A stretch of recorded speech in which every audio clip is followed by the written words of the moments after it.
So mga kahabi, as per request ito, actually nire-request ng ating mga kahabias to before, na gusto nilang makita kung gumagana na yung ating 180 gallons tank na inverted. So meaning inverted, walang butas po ito. Ang butas nito sa ibabaw. So pakita natin to. Ito yung butas niya. Dito nasa ibabaw. Yan. So dito ang butas, wala sa ilalim. Kaya ang tubig nito mula sa ilalim, papasok papunta ibabaw. So ganito naman ang itsura sa likod. Yan, pakita mo yung likod. Yan. So mula dito, ang tubig natin bababa, pupunta dito, then papasok sa ating first chamber. So ayan, diyan. So sa kabila, ganun din yung flow.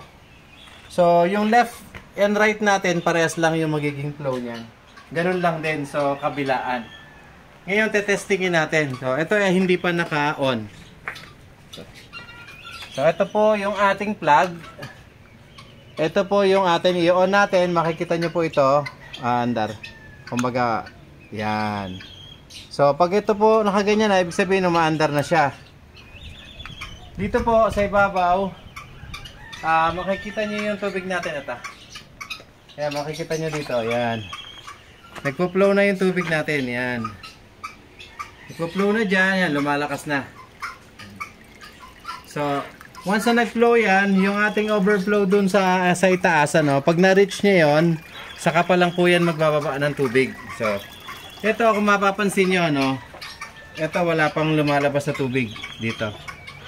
Sa atin, wala pa dito. Sa kanan, wala pa rin sa kaliwa. Yan. Later on, babagsak na yung tubig niyan kasi nga po, nagdadagdag na siya ng tubig. So, ayan. Katulad niyan, ito po.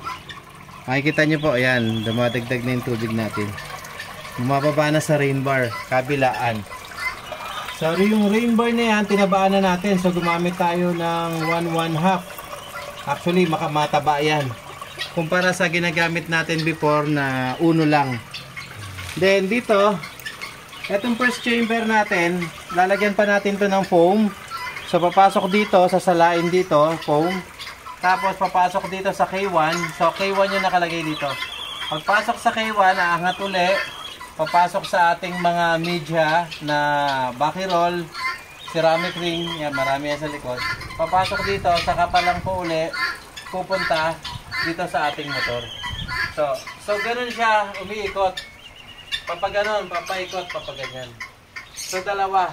Kumbaga, left and right, may sariling may sariling overflow. Kaya nga yung sistema na to, yan, nakita nyo po, yan, nag-work na. Pinakita ko lang sa inyo kasi alam ko marami na excited na makita to, kahit kulang pa yung ating media.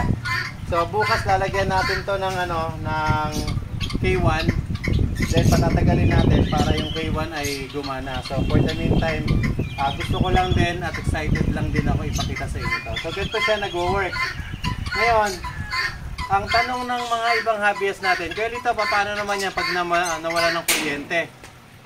So, kapag nawala ng kuryente ito, ganun lang din. Kumbaga, titigil lang yung motor natin. Kumbaga, iaangat niya lang. Yung lahat ng overflow natin, pakikita ko sa inyo. Ito, hugutin ko. So, pag hinugot natin ito, mamamatay itong ating controller. Actually, ito pala, itong controller bago ko hugutin, pwedeng hinaan. Pwedeng hinaan ang motor, pwedeng taasan. Yan, yung motor natin. Yan. So, dito, ito. Ayan. Huhugutin ko ngayon ito. Pag hinugot ko to, syempre, mamamatay. Pak. Ayan, namatay. So, ibig sabihin, yan yung katumbas ng nawalan ng kuryente. Kasi yun yung palaging tinatanong ng mga co-hobbyist natin. So, paano kaya dito pag nawalan ng kuryente? So, ayan, katulad niya, namatay. So, mag-overflow ba siya? O ano yung mangyayari sa kanya? So, ibig sabihin, pag gano'n yung sistema, walang ibang mangyayari sa kanya. Kung hindi, titigil lang yung ating overflow. So, kaya gumagana po yung overflow pa natin kasi yung tubig dun sa kanyang overflow sa taas ay mataas pa. So, kapag po na-reach niya yung tubig na yun, pusa po siyang hihinto. Ayan, katulad ngayon, pahina na. Ayan, yung dulo, pahina na. Ayan. Mahina na po yung tubig. Ayan. Pati yung kabila. mahina na po. Yan, makikita nyo dyan sa kabila. Mahina na rin yung tubig. Yan. So, kaya nga po, sa gantong sistema, pag nawala ng kuryente, automatic lang na babalik lang siya sa dating sistema. Kumbaga, yung tubig natin tataas lang dito, hanggang dyan lang, then yung overflow titigil. So, yun lang yung magiging sistema niya. Then, kapag po naman nagkaroon ng kuryente uli, ay, ayan, katulad niyan, pahinto na yan. Ibig sabihin, yung ating overflow, ay na-reach nyo na yung tubig. Pero makikita nyo po yung tubig natin dito, hindi nabawasan.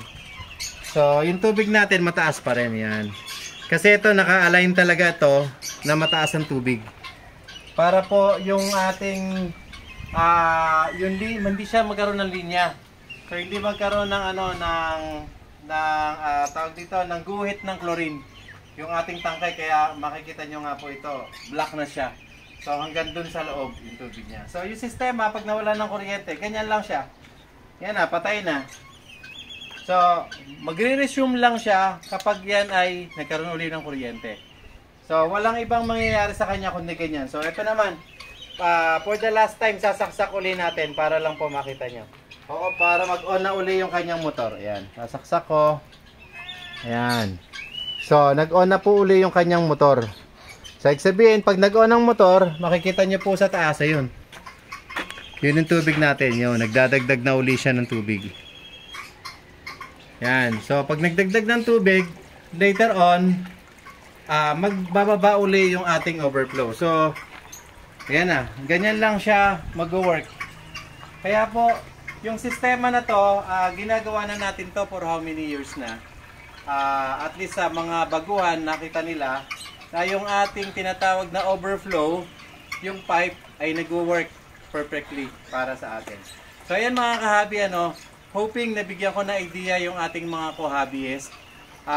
Willing akong i-share kung ano man ang gusto nyo matutunan sa ating mga ginagawa. Ganun naman palagi. Message lang kayo kay Kuya Lito.